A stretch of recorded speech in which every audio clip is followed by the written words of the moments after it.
Senator, thank you for this interview. I would like to talk a little bit about your East Med Act, which mandates and provides additional tools for American engagement in the Eastern Mediterranean. Do you think that the U.S. has projected a strong presence there? And if not, doesn't this create a vacuum that can be filled by Russia, China, or either Turkey, which seems determined to become a dominant player in the region? The reason that I passed the East Med Security Act in December into law is because the Eastern Mediterranean is at the cusp of tremendous opportunities on security cooperation, on energy cooperation, on really playing an outsized role in the region and, for that fact, in the world.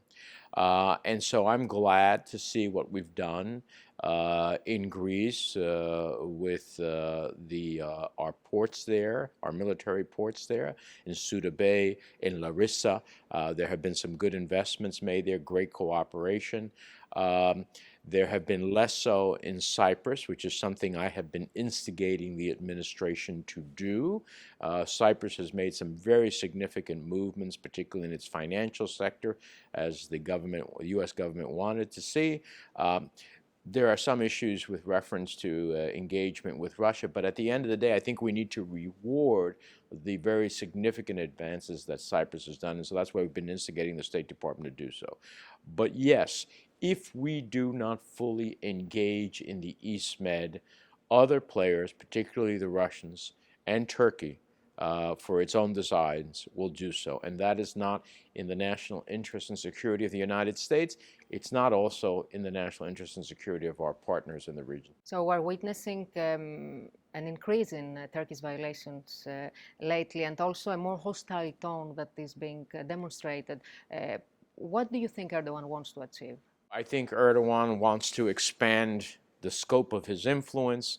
He sees himself as a player far beyond the borders of Turkey. He is incredibly aggressive in ways that the international community should be condemning.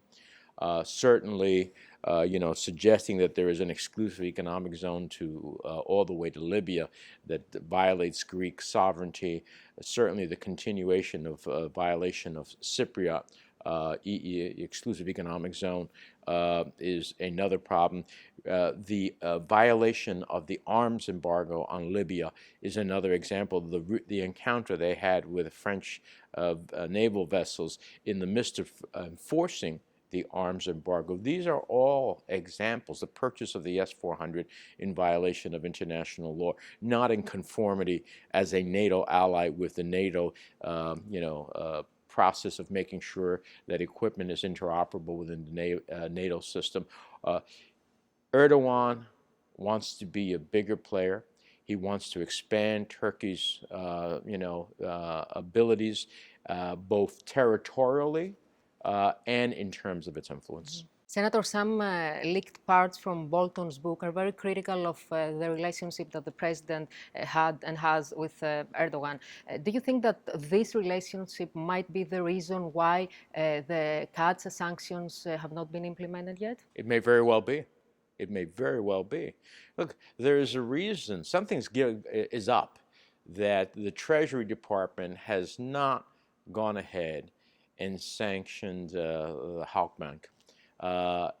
Something is up when, in fact, we see that the U.S. attorney from the Southern District of New York, who was pursuing the issue of Halkbank, now all of a sudden is being dismissed by the Trump administration. These are too many coincidences to suggest that there isn't fire there in terms of that the administration is playing along with Erdogan and his desires. It's Erdogan who tried to get Halkbank off the hook. It's Erdogan that has tried to convince the administration that they shouldn't be sanctioned for the S-400. It's not acceptable.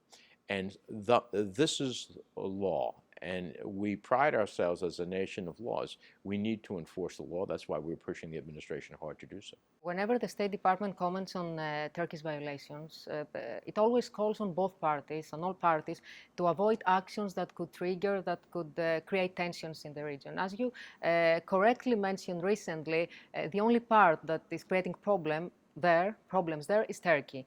Why don't we see a tougher or a public condemnation of these actions? Why do you think that? Well, I think there's a disconnect between Congress's tough views vis-a-vis Turkey and the administration's views vis-a-vis Turkey.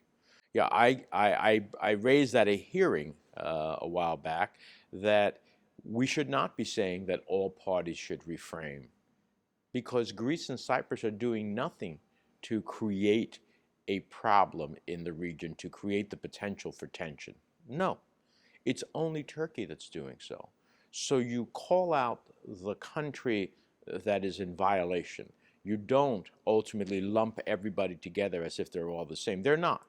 And so this is another question of why is it that the Trump administration is unwilling to pursue Turkey in violation of U.S. law as it relates to the S-400, in violation of the arms embargo as it relates to Libya, in not acting as a good NATO partner because of the inability to interoperably promote a S-400, and also in violation of international law with the sovereign rights of countries that are EU members and allies of the United States. Senator, thank you very much for this interview. Thank you. Good to be with you.